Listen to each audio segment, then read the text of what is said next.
આજરોજ નસવાડી તાલુકાના નિશાણા ગામે આમ આદમી પાર્ટી દ્વારા સદસ્યતા અભિયાન અંતર્ગત આજે અભિયાનનો આમ આદમી પાર્ટીમાં જોડાવા માટે નિશાણા ગામમાં આજે મિટિંગનું આયોજન હતું। ત્યારે નસવાડી તાલુકાના નિશાણા અને ધારસીમેલ ગામના સમાજના તમામ યુવાનો, વડીલો,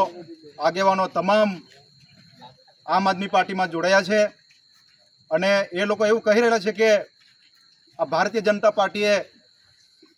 30 વર્ષથી આ ગુજરાતની અંદર શાસન કર્યું છે અને 12 વર્ષથી કેન્દ્રની અંદર સરકાર છે, ત્યારે અમને જે પાયાની સુવિધા મળવી જોઈએ, આઝાદીના આટલા બધા વર્ષો વીતી ગયા હોવા છતાં પણ આજે સ્કૂલો માંગવા માટે અમારે આંદોલનો કરવા પડે, રોડ રસ્તા માટે અમારે આંદોલન કરવા પડે, આવેદનપત્ર આપવા પડે, શાળાઓ માટે આંદોલન કરવા પડે, શિક્ષકો માટે આંદોલન કરવા પડે, આરોગ્યની સુવિધા માટે આંદોલન કરવા પડે। ત્યારે આ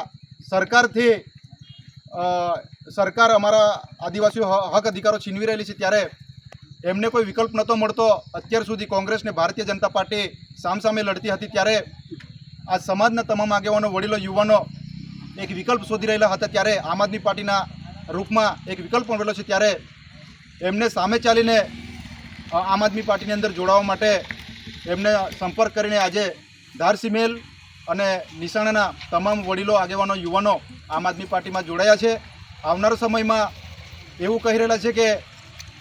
આ સરકાર અમારા હક અધિકારો છીનવી રહેલી છે, જળ જંગલ જમીન અમારી બાપદાદાની મિલકતો અમારા બાપદાદાએ સાચવેલી છે, તે આ સરકાર એમને વોટ આપવા છતાં પણ અમારા હકો છીનવી રહેલી છે, જંગલો અને અમારી જમીનો હડપવાનું કામ કરેલી છે। ત્યારે આ લોકો, નિશાણાના લોકો અને ધારસીમેલના સમાજના તમામ યુવાનો એવું કહી રહેલા છે કે આવનારા સમયમાં સરકારને અમે મતથી જવાબ આપવાના છે। ત્યારે આ નિશાણા અને ધારસીમેલના હરખોળને બધા તમામ સમાજના આગેવાનો સમાજને એવું મેસેજ આપી રહેલા છે કે બીજા ગામના લોકોને પણ જોડાવા માટે વિનંતી કરેલા છે અને આહવાન કરેલા છે, અને એ જ વિનંતી કરું છું અને તમામ જોડાયેલા છે અને આમ આદમી પાર્ટીની અંદર એમનું ખૂબ ખૂબ હું સ્વાગત કરું છું।